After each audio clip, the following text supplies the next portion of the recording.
Hello, everyone. It's Michael Jacob with Unleashing Intuition Secrets. So, speaking today in a little while at a Rise Freedom Tour. It's going to be some Hello, everyone. It's Michael Jacob. some really interesting people there. Sasha Stone, Lee Dundas. Also going to have Kirsten W., who I spoke with just a few days ago at an event.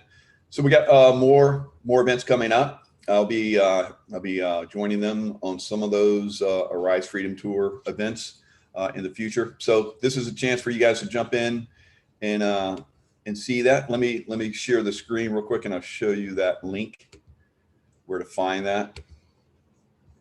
So right here with the Arise Tour. Let me get it up. There you go. So it's not letting me get at it. There it is.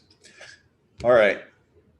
So Tampa, Florida, it's on Pioneer, Florida. It's at Pioneer, Florida Museum, 15602 Pioneer Museum Road in Dade City, Florida. So it's today at 5:30. So we'll all be speaking there if you guys want to come. It's a free event, no registration required. Just show up, bring blankets and chairs, outdoor event. So these are fun. These are going to continue. This information out there. I will have the Love Bowl today because the last event everybody was like, "Why did you bring the Love Bowl?" So this time I'll have the Love Bowl, and we'll do a little meditation with the Love Bowl at the event. So looking forward to meeting some more of you guys out there. So what else is going on in the world? So I've been following this for some time. This really, I'm very focused on this, the Bureau of Land Management, having spent a lot of time out in the wilderness myself. I love the wilderness, and it's being extremely mismanaged. And, there was at one time a very good guy, former Navy SEAL officer that I'd worked with for quite some time, that was appointed by Trump to Bureau of Land Management. He was doing some amazing things, and they railroaded him out. So that's not good, because they like people like this Tracy Stone Manning. So we're going to hear a little bit about her. I've been following this. The reason why I don't like these guys is because they mismanage the Bureau of Land Management. So after walking the Pacific Crest Trail, I was like abhorred at the way they were maintaining the wilderness. They were not maintaining the wilderness. They were just letting it, get overgrown. Then when a fire goes through, it just devastates everything. So there's lots of devastation in the wilderness, guys, because of these idiots. And this is an idiot about to be appointed one of these crucial areas. So in California, some of the worst management as we've seen anywhere. And, we can look at this and go, it's on purpose. They're doing it on purpose because they get more money to fight fires. Of course, a lot of that money, I believe, goes into people's pockets, not where it's supposed to go. Remember, Trump was always like, California, you guys need to do land management. Because when I would go through an area where there was land management, it was absolutely exquisite. And you knew that if any fire came through that area, it wouldn't damage the environment, because they had come through and cut out, not clear cut like, crooked politicians. They want to get in there and just cut everything down and make money off of it. They would come in and cut out the area of the forest that needed to be cut out. And I saw areas like that were just, like I said, exquisite. The trees were super healthy, massive trees, but in a forest that's not being managed, which, the Native Americans managed all of this, during the time that they had, America, and America was beautiful. There was at one time, from the Atlantic Ocean all the way to Pacific, it was said that a squirrel could jump on a tree at the Atlantic Ocean and go all the way to the Mississippi and never hit the ground, because the trees were so, prolific all the way across, and massive, beautiful trees. All those old growth forests have been cut down all over America. And there's only a few of them left. And so the crazies that don't understand that it has to be managed now, not clear cut, but managed, meaning you come in and cut the trees out that aren't healthy and won't support the forest. Because if there's too many trees, they die out in big numbers, and then the fire comes through and it just scorches everything. So we've seen that in a lot of places. I saw it in the backcountry on the Pacific Crest Trail. It was disgusting, absolutely disgusting. And so here we have, you're gonna listen to this, and you are going to be discussing, because I've been following this. This is the second person I've heard talk about this. This person should be in jail, not going up for one of our Bureau of Land Management positions in the federal government. So this is more of indication of how this corrupt group has taken over America and is really putting criminals in charge.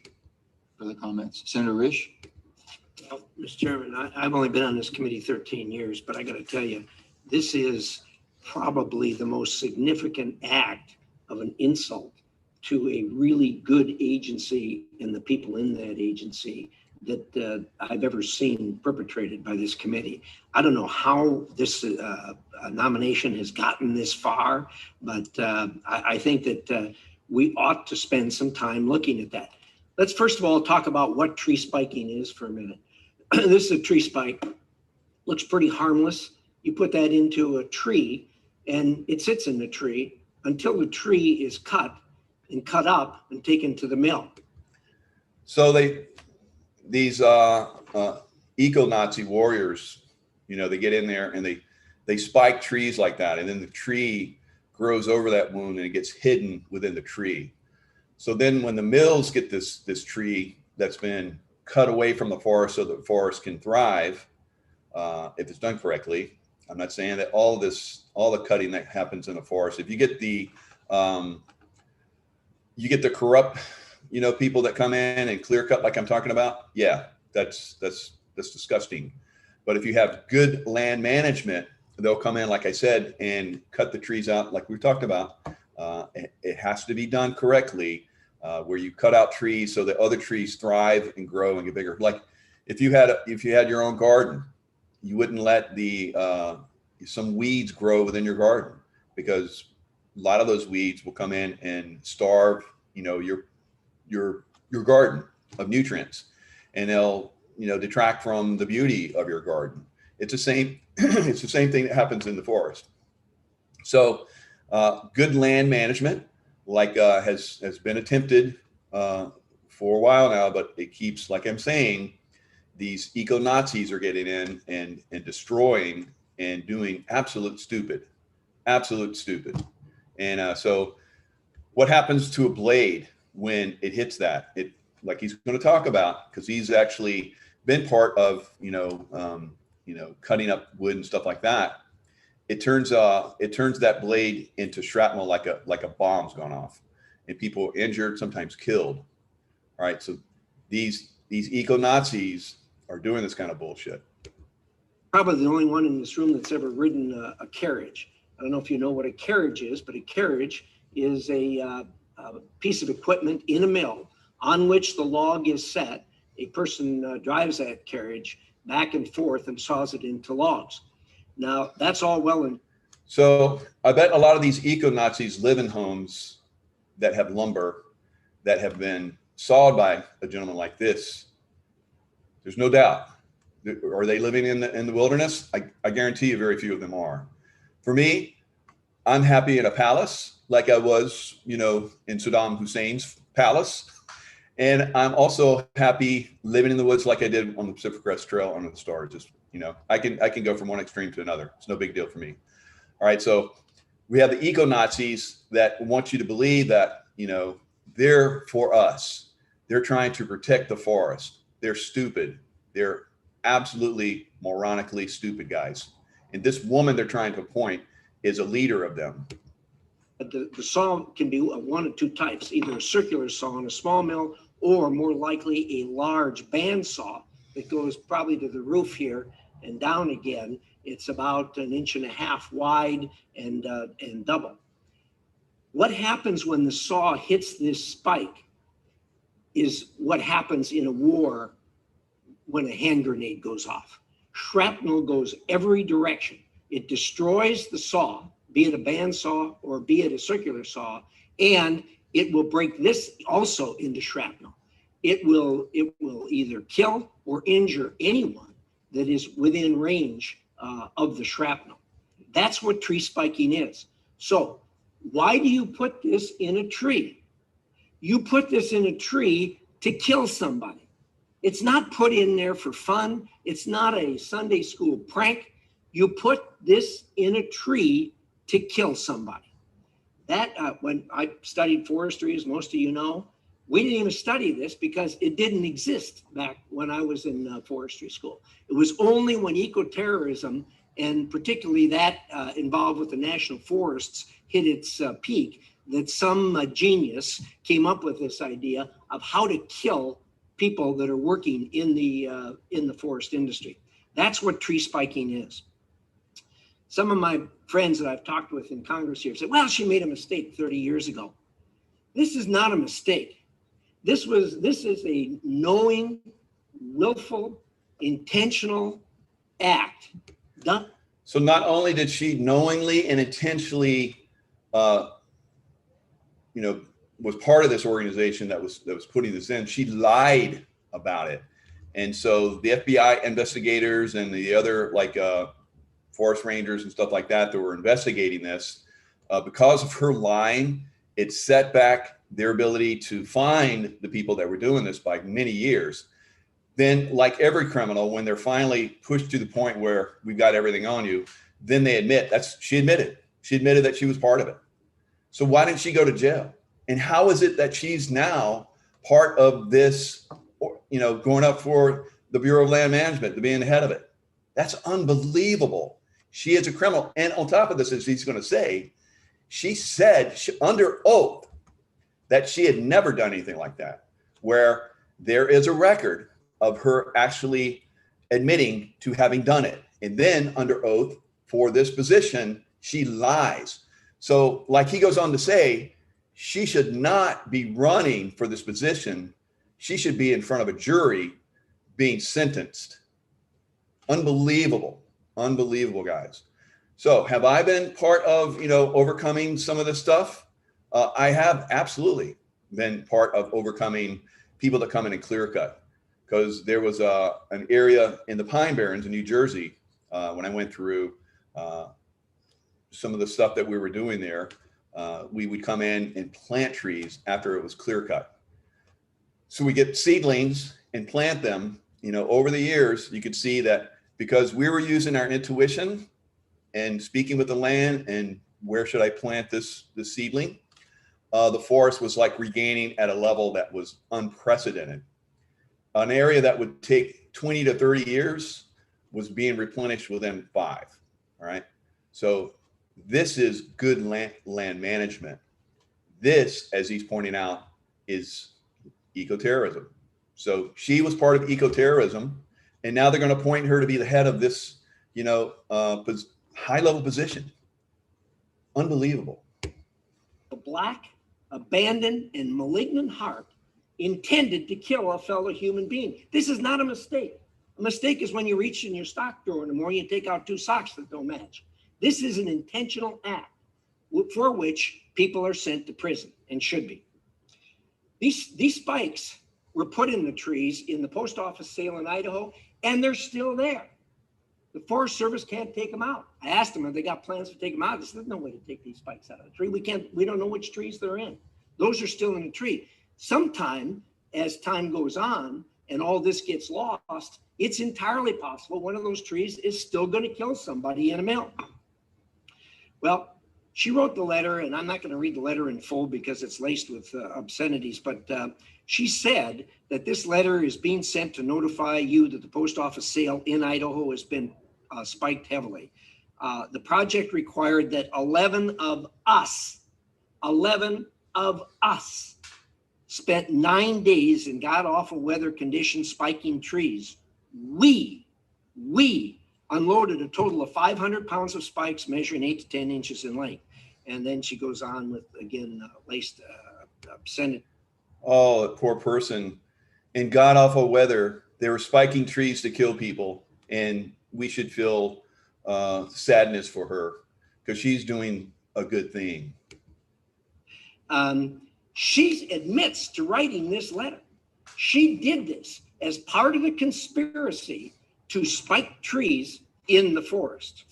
Now, this woman was deeply involved, and the fact that she has tried to minimize her involvement, I get that. Most criminals do that. But we have evidence, clear evidence, that she was deeply involved, not only evidence from third parties, but from herself, where she admits that she wrote this letter. Now, that was that, and of course she was investigated as Senator Barrasso said at great length. Now that was 30 years ago. So if you're one of those that say, "Oh, this was 30 years ago, it was a childish prank or what have you," someone who tries to take the life of another human being, this is not something that you can say, "Oh, it was a childish prank 30 years ago." Somewhere in the deep recesses of her heart and her soul is something so malignant and so bad that she would try to take another life. That remains today. And if you don't believe me, read the stuff that she's written in the last couple of years. See how he's saying this? Deep within her soul is something so malignant and so black, so dark, that she would take another human being's life.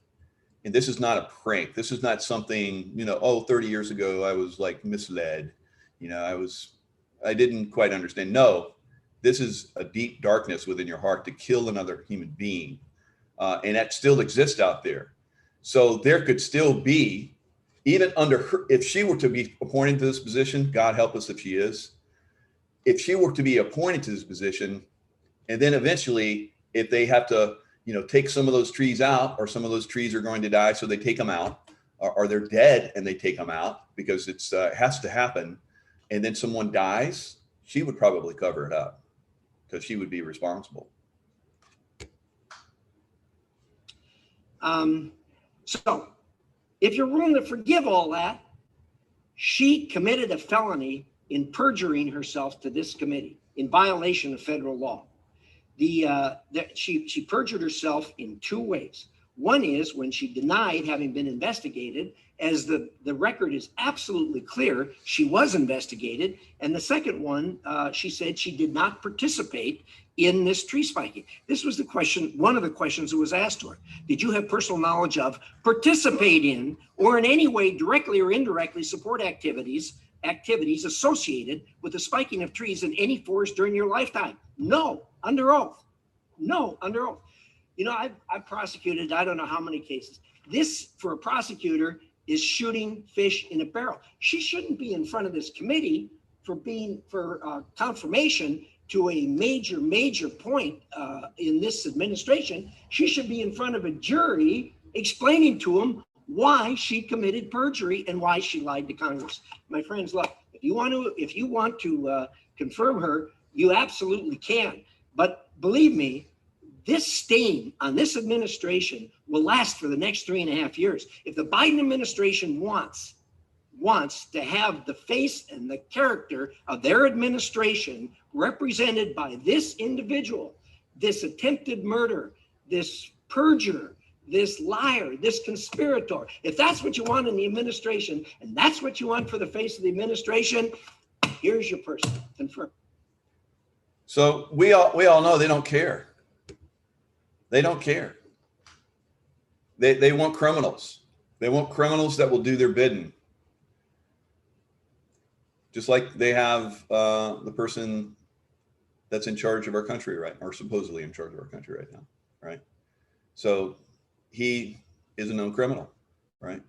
Hasn't been convicted yet that we know of, out openly, but there's enough evidence, from his son's laptop computer and so forth, that was mysteriously leaked out there. And those computers were seized by the FBI, and now they're basically gone dark. But the information before they took them is out there. So there's enough people that have seen that information, have shared that information, and his daddy's involvement, Hunter Biden's daddy's involvement in illicit deals, that there's enough evidence there that both of them should be convicted. So is that going to happen? Not while he's still there, because they own it. They own it now. They have to get their people in there. And once they get their people in there, they basically shut everything down. And then they start electing criminals to continue to, uphold their evil ways and their evil ideals and so forth, that they will be their yes people, right? Their puppets. So that's what we're seeing right now. Let's go back into sharing the screen, and we'll go into some more information. So if you want to, of course, get into my stuff, you have michaelkjaco.com, where you have all my merch, lots of new merch coming in constantly. Almost every few days, there's more merch coming in. So keep checking. Even if you already got stuff, I'm still buying the stuff as it comes in. They're like, oh, that's cool. I'm shopping in my own place, And I also go in shopping because I support the people that support me. So if you want to shop and go into the other stuff like the EMF and the Ascent Nutrition and so forth. So lots of the podcast. Sign up for my podcast. Just dropped a new podcast. So training courses, podcast, develop your physical body and stimulate your mind. That's what we're all about. All right. So what else is going on out there? So let me go into some stuff that people have shared. I'm gonna stop sharing the screen and just read these for you. So this one person that's done the everything, it's basically a 21-day challenge. Aaron asked me, I am curious if I could go longer than the 3 days of protein shakes only. So basically what I do is to make it safe and make it easy for everybody in this 21-day challenge. There's a 3-day protein fast, and it's very healthy. It helps you really start to accelerate fat loss, not muscle loss. Muscle loss is the thing that a lot of diets take out.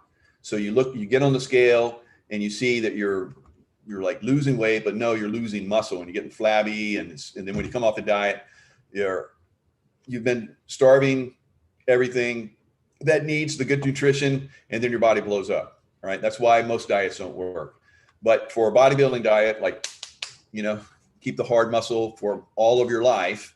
So ever since I've been, started sports at, I don't know, 10 years old, 12 years old, whatever it was, I've had a very fit body.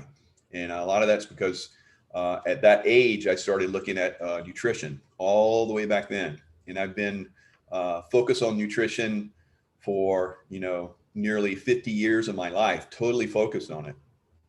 So I've done all kinds of diets and done all kinds of, as you've seen, bodybuilding contests and so forth. I've done very well in the bodybuilding community. I've done very well in the SEAL community. I've done very well in any community that, required, or any sporting event that required, top physical condition. All right. So I will help you get into a healthy physical condition. So this one person was asking me, I currently do not have an exercise schedule or routine and was going to start out getting up early and walking. Was just wondering if I could lose more sticking with the shakes longer. Absolutely. So it's also not only because I give you nutrients that you should be taking in and so forth. So I'm expanding you. I'm helping you to see a bigger picture for not just weight loss, but healthy living for the rest of your life. All right. And so I give her some advice there. I said, I'm not working out hard like you. Thanks. So I said, absolutely. Keep up a walking routine, increase over time to get faster results. So I've done protein fasts for longer periods to achieve a healthy fast leaning process. Add in just a little bit of carbs post-workout, walks, whatever you're doing, and you can accelerate your leaning process. So you're losing fat, not muscle. You're keeping your muscle. So as you lean down, you look spectacular. So, all right. And another one, I get multiple, comments every day, and you guys are doing the courses. You're seeing people that have commented. So probably you're getting a lot out of the comments. So this was one that I like brought me to tears. It was like pretty cool. It says in between lectures. So they're doing the, Unleashing Intuition, Secrets, Become the Master of Your Reality. In between lectures, my intuition has been growing in increments. It is really, so this is what I talked about the other day, where even intuitive people are coming in, already intuitive, are coming in and blowing, and this is what this course is designed to do as well, and blowing up their intuition much, much bigger, right? So this person is really an intuitive on this level and is blowing up their intuition to another level. So if you don't have any idea what intuition is, you're going to come in and start to make that foundational process. And if you're already intuitive, you're going to take it to the next level. But if you're egoic and think you know everything, you're probably not going to get a thing out of this course. So don't do it. Don't waste your money. If you're egoic and think your intuition doesn't stink, not going to help you. But if you're open-minded and ready to grow in some other areas and learn from someone that has been doing this on an unbelievable level, then you're going to get something out of it. So they go on and they're growing in increments. It is really the best thing that is happening right now in my life, this development of my intuition. So I share this information with you guys, not to like get you to go buy my courses, but to help you wherever you're at. And I know a lot of you guys can't afford this stuff right now because this evil group that's, destroying our economies. But in the meantime, you can still learn from me. I still teach constantly. You see by my example, the things that I do, you can do it even greater. So, learn from me. And if you never buy a course from me, you're going to build your intuition anyway. All right. If you're buying courses for me, you're going to see by my example, the things that I talk about in my course, and you go, oh yeah. And then you're going to go to another level again. So he goes on to say, during the last week, I've had many meetings with people in real life for the first time since the whole lock, stock, and barrel down has begun. What I noticed on all occasions is, so he's expanding his consciousness to another level. Either I notice how psychic these people have become, and how my intuition is seeing the deeper fusion, or a term from Japanese poetics mean underlying subtext of the piece. So this person is really bringing in some deeper aspects. So it's beautiful because, intuitives love to hang out and, converse. So this is what this is. Messages and synchronicities. So synchronicities basically are waypoints that teach or show you, synchronicities being, oh, I was just thinking about that, and there it is. Or, I was wondering, what I should do, and the time was like 11:11, or somebody knocked on my door. It's like, I don't know why I'm telling you this, but blah blah blah blah. It's like, I was just thinking about that. It's like, that's synchronicity. All right. So the universe has ways to give you information, lots of different ways. So synchronicities in what they are saying. So you can get synchronicities from everything. So you start to open your mind, even if you already are intuitive, you're getting things within your little realm of consciousness, and then you learned how to expand yourself again, like this person is, and you start to get more. So that's fantastic. I love seeing this kind of stuff. All right. So it goes on to say, it is amazing. Developing my intuition in this class has helped me to see more of how life, light, the angels, our higher guides, our ancestors are all coming through to us at every moment. At every moment, guys, we're getting this information is coming into us. But unless you're intuitive, unless you can get your consciousness dialed down to the point where you can allow this information to come in and learn from it, and have some information come through at any level, unless you learn that, you're not going to get it, because it's always impacting us. All right. So it goes on to say some more amazing stuff. You'll have to get the course and see what he says. So, and it says a lot more. So anyway, like I said, you guys that can't afford the courses, I know a lot of you guys are doing prayer. When we do, our meditations and stuff, you're doing the prayer, you're doing the meditations with us. That's powerful, all right? You're contributing I remember this one story about how this woman came into an offering, and she would only put a few pennies in the offering pot. She was an elder woman. So they passed it around, and eventually they found out that she was super poor, but she was giving. So in your giving, if all you can do is like pray, that's fantastic. Do what you can. All right. As you can see, I get a little choked up about this stuff. All right.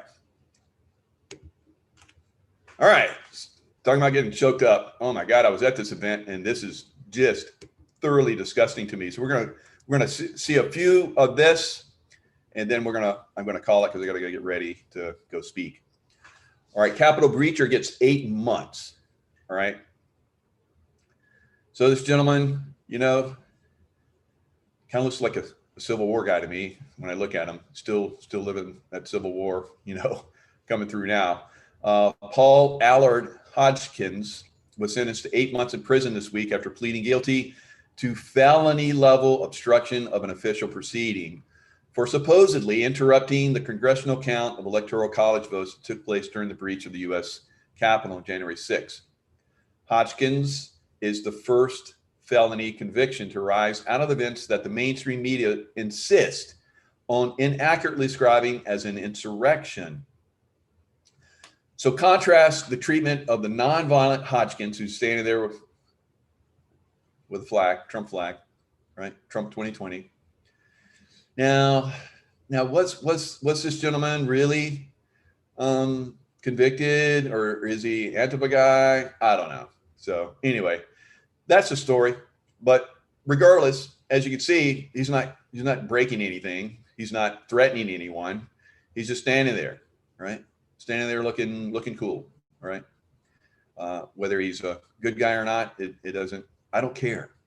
He's not doing evil right there. So contrast the treatment of the nonviolent Hodgkins with what happened when Islamist socialist Linda Sarsour and her band of screaming protesters disrupted another official proceeding in 2018. In this case, the confirmation hearing of Supreme Court Justice Brett Kavanaugh. At least 227 demonstrators were arrested between the start of the nomination hearings on Tuesday and the end of testimony on Friday, according to the U.S. Capitol Police. Most of those charged this week with disorderly conduct, crowding, or obstructing paid fines of $35 to $50, NPR reported at the time. So the lesson here with this double standard on official proceeding disrupting appears to be that conservatives who do it go to prison, but leftists who do it go home. Why? Because the leftists have captured the judicial system. Many of the people arrested in connection with January 6th are still rotting in jail awaiting trial. This is basically political, going after your political opponents. All right, Representative Heist to Newsmax, Pelosi comfortable with Republicans off committee. House Speaker Nancy Pelosi is comfortable with Republicans backing away from serving because now they can turn it into a kangaroo court, which is their, what they want, what they were going to do all along. They're either going to get some rhinos in there, or they're going to keep obstructing the people that were really good, and we're going to make a difference in this, and really bring this to justice. They don't want justice. They're trying to do something else here with America.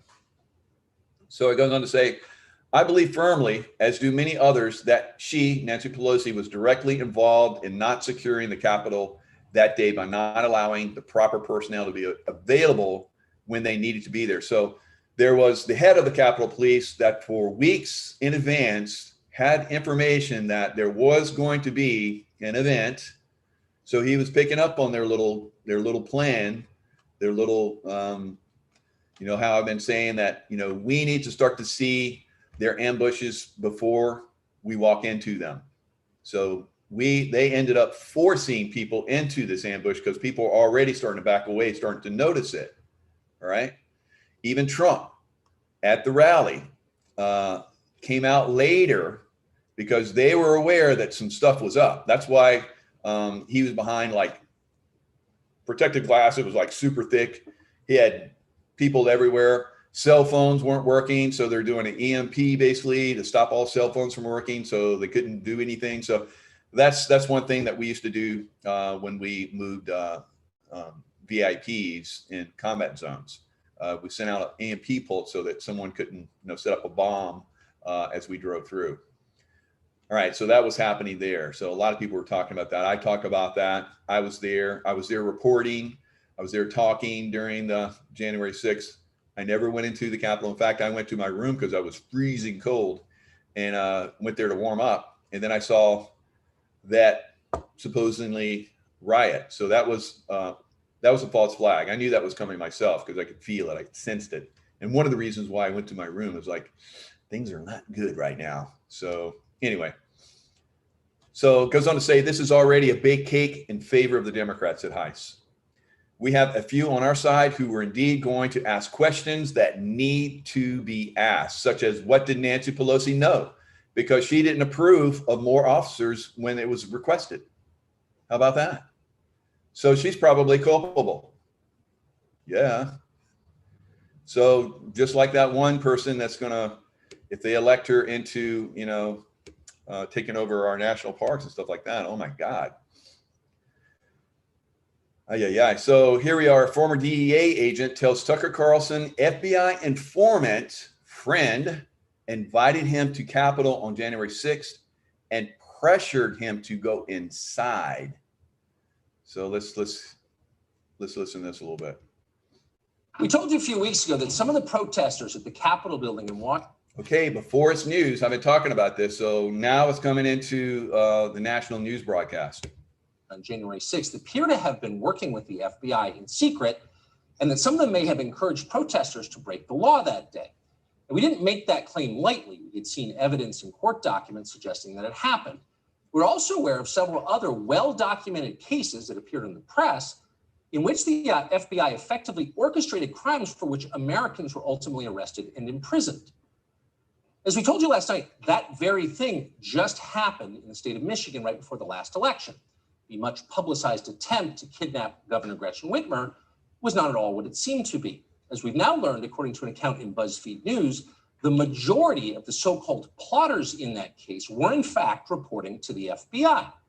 There's a name for that. It was a setup, and it was immediately leveraged by the Joe Biden for President campaign for political advantage. So given all of that, we asked the obvious question: did anything similar happen on January 6th? We're not saying the entire thing was orchestrated by the FBI, but is it possible that some of the people there were actually reporting to the FBI? And so it wasn't completely probably orchestrated by the FBI. I think the CIA might have been involved as well. So they can't get all the credit. There's other elements within the deep state that probably helped participate as well. As we said, others to commit crimes. That's an entirely fair question. But for asking it, the usual propagandists in the news media denounced us with maximum hysteria as conspiracy theorists and unpatriotic. They're still denouncing us now. But as it turns out, we were right to ask those questions, and tonight we'll show you why. Mark Ibrahim is a 32-year-old Army veteran who served in Iraq. On January 6th of this year, he was a federal agent. He worked for the Drug Enforcement Administration, the DEA. Ibrahim says he went to the Capitol that day because he was invited by an FBI informant, a man he had known in Iraq. We have confirmed this is true. We've reached out to that man, the man that Ibrahim went to the protest with. He denies he encouraged anyone to break the law, but that man did confirm that he has been an FBI informant. He confirmed the FBI knew he was at the Capitol that day, and he confirmed he invited Mark Ibrahim to the protest. Ibrahim says that the two of them stood outside the building. The FBI informant turned to him and strongly encouraged him to enter the Capitol building. Ibrahim knew that was illegal, so he refused to do it. So I have other friends that I've had on my show that have talked about how they were outside, with a megahorn, and from the guy that had the horns. Remember the guy with the horns? So that guy with the megaphone was trying to calm people down, and my friend basically walked up to him and said, "Hey, give me that." So he's like, "Hey, President Trump." So he's got his phone. President Trump just said for everybody to go home. And so everybody started calming down, and that's not so much, excitement was being had, because the crowd, like this gentleman's talking about, was being systematically, dialed up, using MK mind control techniques that, I've talked about, for well over a year now. Ibrahim did not enter the Capitol that day in the end. He did not destroy property. He did not brandish his DEA-issued weapon. He did not remove it from its holster. He did not commit any violence of any kind. In fact, he repeatedly remarked that he disapproved of the rioting he saw at the Capitol. We know that he did because he said so on contemporaneous video. So that seemed to be the end of the story, an American citizen standing at a constitutionally protected political protest in his nation's capital. The next day, he flew to Los Angeles on a commercial flight. And on the flight, he carried his sidearm, which is legal. Federal agents in good standing are encouraged to keep their weapons with them. And he did. And the feds knew about it because he was on a plane. But then things took a bizarre and stunning turn. The DEA fired Ibrahim from his job for going to that protest on January 6th. When he came on this show to tell that story, Joe Biden's Justice Department doubled down. This week, the feds charged him with a number of felonies, including being too close to a federal monument. That would be Section 5104 of the U.S. Code, the law that makes it a crime to, quote, step on or climb on any statue, seat, wall, fountain, or other architectural feature, or any tree, shrub, plant, or turf in the Capitol grounds, end quote. Mark Ibrahim now faces 15 years in federal prison. This is a grotesque and a shocking story, but it is real. Mark Ibrahim joins us now, along with his attorney, Darren Ritchie. Thank you both for joining us. Darren Ritchie, first to you as the attorney. It's hard to see based on the facts and the. So here you have a military veteran that has served his country and served in a federal agency on return as a DEA agent, and now they're going after him because he didn't do what they wanted. They were trying to manipulate him into doing something illegal. He refused. And now what are they doing? They're trying to, crucify him, in a way that's unbelievable, that makes no sense. So now he has to hire attorney. He's out of a job. So this is the stuff that's going on. So fortunately, we've had, some people that have helped other people out of prison, have hired attorneys, have gotten people out of prison that had just walked into the building, like, come on in. It's because they were like, you can see video of them waving the cops inside. That's why they want the video to be released, because there's cops inside that are waving people in, come on in, not trying to stop anybody, right? So, and then we have police officers that, Capitol Police that are standing guard in front of windows that are told to walk away. And then someone, as we find out later, who was a DEA informant at one time, during that time, or at some other time, or still smashing a window. And then someone coming up and telling him, hey, what are you doing? Don't go in there. Don't stop smashing the windows. And then that person gets violently shoved and assaulted, basically, because when you put hands on someone and are violent with them, that's an assault. All right. So he's assaulted. This person obviously gets very aggressive with him, gets that posture like, I'll F you up if you continue to talk to me like that or whatever. And this guy is like, well, okay, backing down. Don't get so upset, just try to help you to not do wrong. And if you're going to get that way, then go for it. I don't have any, I don't have any dog in this fight. So this is the stuff that's going on, guys. So this could happen to any of us for just showing up to a rally. So imagine, that rally you saw with Joey, the CNN town hall, where pretty much no one showed up. The hall is like a quarter full. It's like, I don't know, several dozen people, maybe 100 people there. You go to a President Trump rally like I did here in Florida. There's like over 40,000 people that have stood in the rain and searing heat for hours to hear him. Unbelievable. So imagine they tried to pull something like that at one of those events, right? So this is the kind of stuff they're doing. How do we stop it? We start to push back, all right? We start to contact our congressmen and tell them that we don't support this type of attitude, this type of posturing. We don't support this blah. We go on and on and on. We have to start demonstrating like they have demonstrated. We have to be peaceful. We have to go out. We have to push back. We have to get in chat rooms where they're like destroying people that are trying, like mine. Thank you guys for supporting me. But if like, say for instance, Candace Owens, post something, she gets attacked like crazy. I've been going in and, wading in there and like, supporting her, get fully attacked. I just did recently, I got a notice that, there was a meeting of the military, broadcast. I was like, what's going on? You know, why am I getting this thing? And it could be something like this, luring people in to see who's going to respond, because there's people in there saying, oh, were you at the Capitol riot? Do I need to contact the FBI? And then I was like, boom, you know, it's like cutting the hydra's heads off, you know, and they're growing again.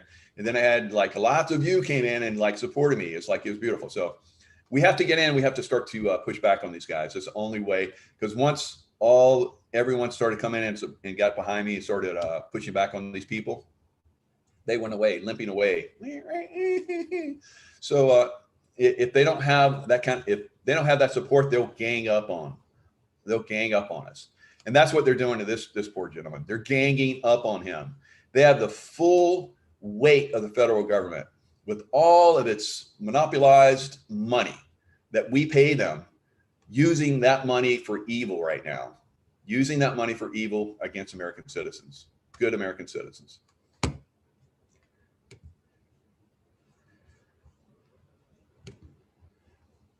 All right, so I guess it's shut down. So that's where we'll end it for that one anyway. So dang, that thing just don't want to go away now. What's going on? Whew. Got a little sticky there. So let's listen to this one. This is from Dr. Steve Turley. What if Biden is removed from office? This is a good point. That's underway, just like the other question is illogical. So this is the CNN town hall where hardly anybody's there. And then, you know, supposedly Biden got 81 million, the most votes of anyone in history in America. But yet he can't fill up a small hall. And a lot of those people that are there are CNN personnel that are filming the event. So, and this is why. Watch his response here. I've heard you speak about it because I'm not being solicitous, but you're always straight up about what you're doing. And the question is whether or not we should be in a position where you are. Why can't the experts say we know that this virus is in fact it's going to be, or excuse me, we know why all the drugs. After that absolutely disastrous town hall, more and more pundits are openly asking the question, what if Biden is removed from office? In this video, we're going to explore that very question. You're going to have the opportunity to tell us exactly what you think in the comments section below, and stick with me to the very end of the video where I'm to this as a presumed one-term president. The question now is what happens if he can't even finish that one term? Dick Morris believes that the senility on display at the town hall event that more and more people are seeing through the excerpts and clips that are going viral now, he believes that senility is causing a big 25th Amendment battle within the White House. You'll definitely want to check out a video that I did on Kamala leading a 25th Amendment coup against Biden. It's a very, very interesting discussion among pundits because it explains why Kamala has been getting such bad press of late.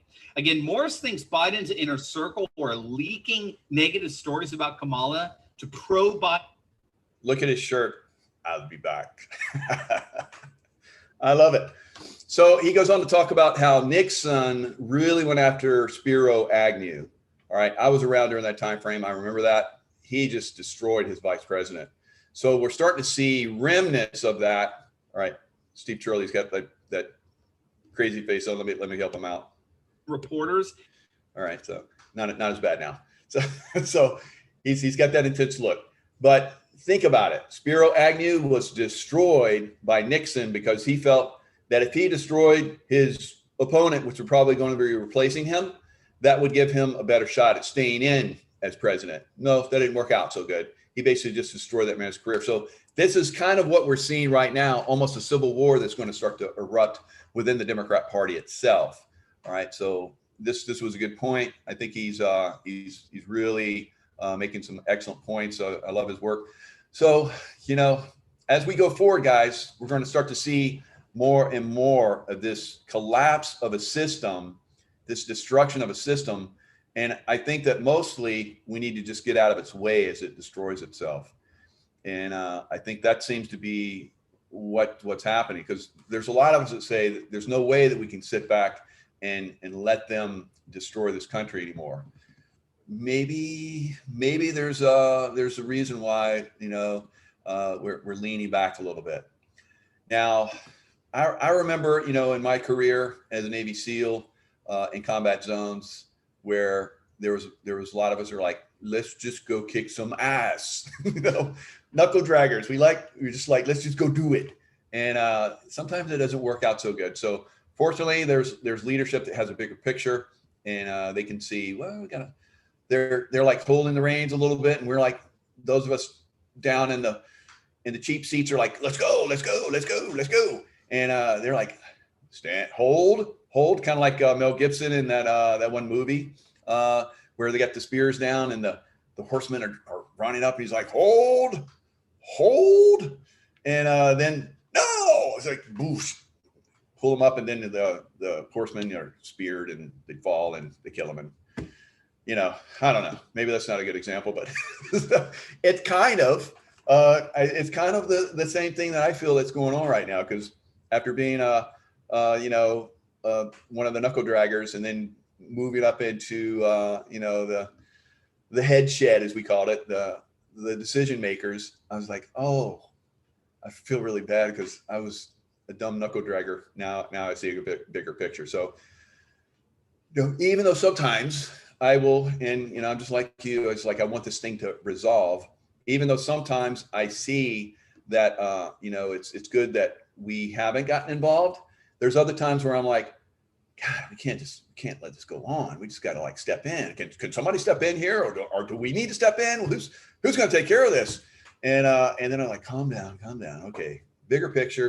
Yeah, we had to step back January 20th. It makes sense. Do we step back again? Because I was like, you know, August has got to happen in August. Everything points to August. And I got from Juan yesterday, maybe not. And it's like, not again. So, but like I said, bigger picture, you know, you gotta wait for it. Hold, wait till you see the whites of their eyes, and then you pull the trigger. All right. So, will it come to that? I hope not. You know, I really do. I hope that these things, they'll just tear themselves apart. You know, they expose themselves. We don't walk into their ambushes long before they happen. All right.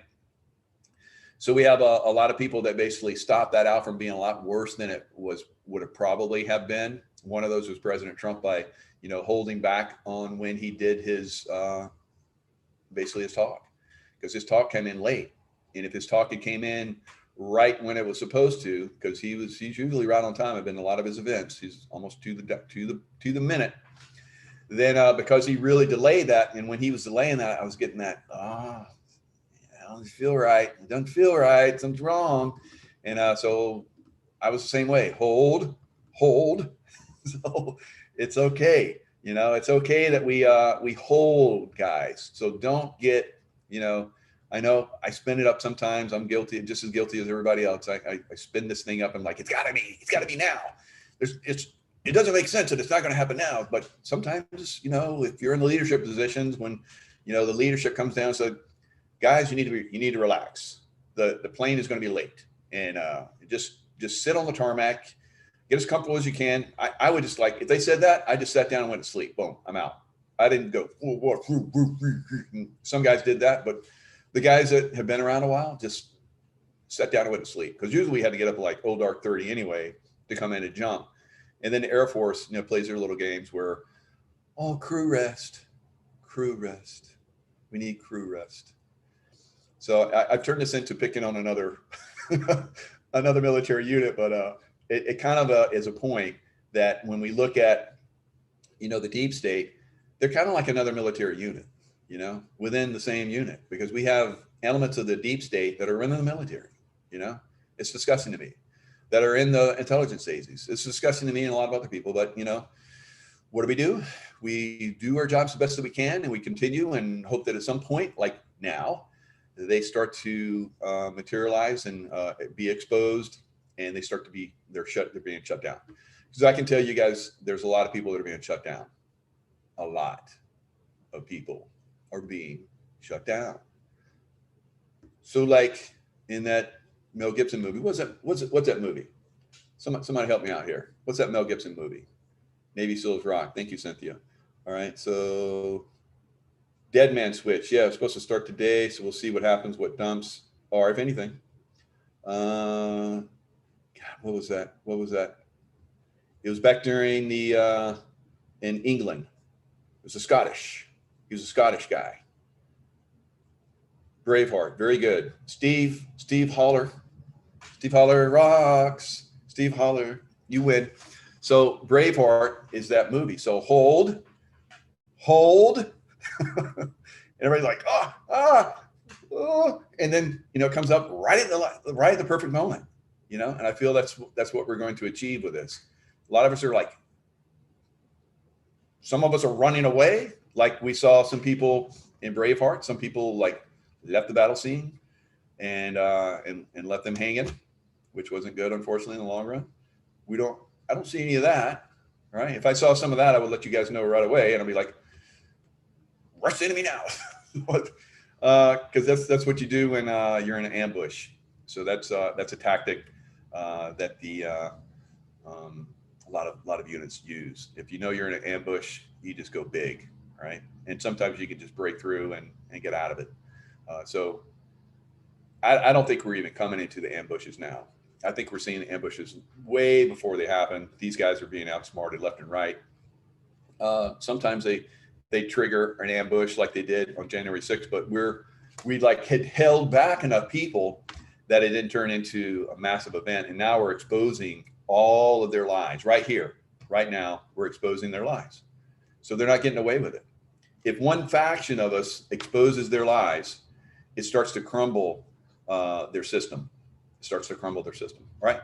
So I need to get cleaned up and hit the road here in a little bit. So hopefully you guys will be joining me here in Florida. If you're looking at the schedule, look at the schedule going ahead. It's great. We'll start to you guys will start to see more of that stuff. So it's a Arise Freedom Tour. It's www.arisefreedomtour.com, right? So go check that out, and eventually they're going to start putting my name in some of those events, and I'll see more and more of you guys. Yes, they're going to beef up the security. And that's just the way it is, because these guys are playing some very, very nasty games, right? So security will be enhanced at a lot of these events going forward. All right, lots of love, guys, and I will see you guys